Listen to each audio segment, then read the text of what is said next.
स्वदेशी अपनाने का सीधा मतलब देश में बने उत्पादों की मांग बढ़ना, लोकल उद्योगों और छोटे कारोबारों को बढ़ावा मिलेगा, जिससे रोजगार के नए अवसर पैदा हो सकते हैं। भारत का आयात खर्च घट सकता है, देश का पैसा देश में ही घूमे, जिससे जीडीपी और निवेश दोनों बढ़ सकते हैं। इसके साथ ही भारत आत्मनिर्भर बनने की दिशा में और तेजी से आगे बढ़ सकता है। वोकल फॉर लोकल जैसे मुद्दों की अहमियत प्रधानमंत्री मोदी पहले भी कई बार बता चुके हैं।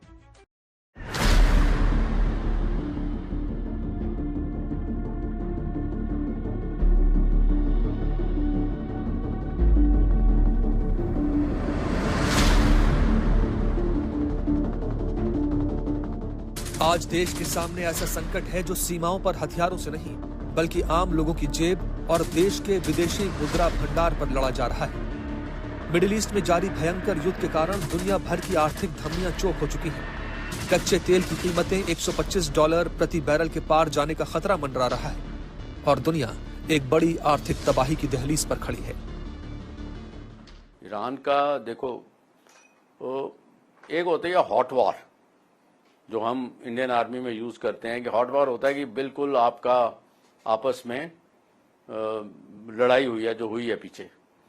और ये नो वॉर नो पीस वाली जो सिचुएशन चल रही है ना, ये कोरिशन की होती है, अगले को धमकाना, अगले की बाजू मरोड़नी, अगले पे डिप्लोमेटिक प्रेशर डालना, और फिर अपनी भी जो अमेरिकन जो उनका नुकसान हुआ है, जो खत्म हो गया एमुनिशन, उसको रीबिल्ड करना, उनकी फैक्ट्रियां, उनकी भी लिमिटेशंस हैं, इतनी ज्यादा नहीं। आपको पता उन्होंने कहाँ कहाँ से अपने एयर डिफेंस सिस्टम मूव किए, पैट्रियट मिसाइल जो कितनी कमी होगी उनके स्टॉक्स में।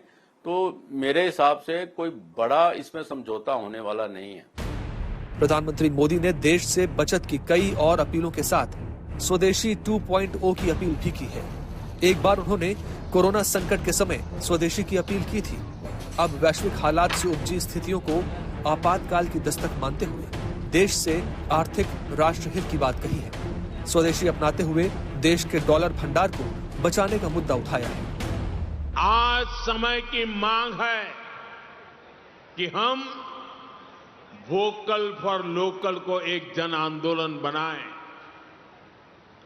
विदेशी सामान की जगह लोकल उत्पादों को अपनाएं। दुनिया दरअसल इस दशक के सबसे बड़े भू राजनीतिक संकट से गुजर रही है। मिडिल ईस्ट के अस्थिर हालात ने भारत की अर्थव्यवस्था को भी चोट पहुंचाना शुरू कर दिया है। भारत की ऊर्जा का बड़ा हिस्सा हॉर्मूज के रास्ते से आयात होता है और यह पूरा क्षेत्र जंग का मैदान बना हुआ है, जिससे भारत में एक तो ऊर्जा का संकट बढ़ सकता है, दूसरे अधिक कीमत चुकाने के कारण विदेशी मुद्रा भंडार भी तेजी से कम हो सकता है। भारत पर इस समय आर्थिक दबाव इतना है कि डॉलर के मुकाबले रुपया ऐतिहासिक स्तर पर गिरावट के दौर से गुजर रहा है। प्रधानमंत्री मोदी ने रासायनिक उर्वरकों का प्रयोग कम करके जैविक और प्राकृतिक खेती पर जोर दिया है। रासायनिक खाद खरीदने पर भी भारत का फॉरेक्स रिजर्व खर्च होता है। डीजल की जगह सौर ऊर्जा पर निर्भरता बढ़ाने को कहा है। उन्होंने वोकल फॉर लोकल के जरिए विदेशी उत्पादों के इस्तेमाल की जगह स्वदेशी और घरेलू स्तर पर बने उत्पादों को अधिक से अधिक अपनाने की अपील की। खेती में स्वदेशी खाद को बढ़ावा मिले, नेचुरल फार्मिंग को बढ़ावा मिले, डीजल पंप की जगह सोलर पंप्स का उपयोग बढ़े। और हम तो किसान के बेटे हैं, किसान की बेटियां हैं।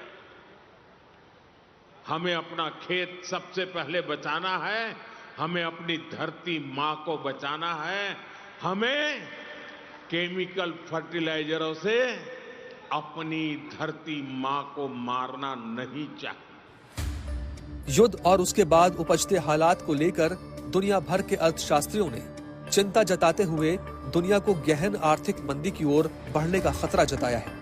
ऐसे में विदेशों पर जितनी अधिक निर्भरता रहेगी, देश उतना ही कमजोर होगा। प्रधानमंत्री मोदी देश से इसके लिए आत्मनिर्भरता को बढ़ावा देते हुए स्वदेशी उत्पाद, स्वदेशी पद्धतियों को अपनाने पर जोर दे रहे हैं।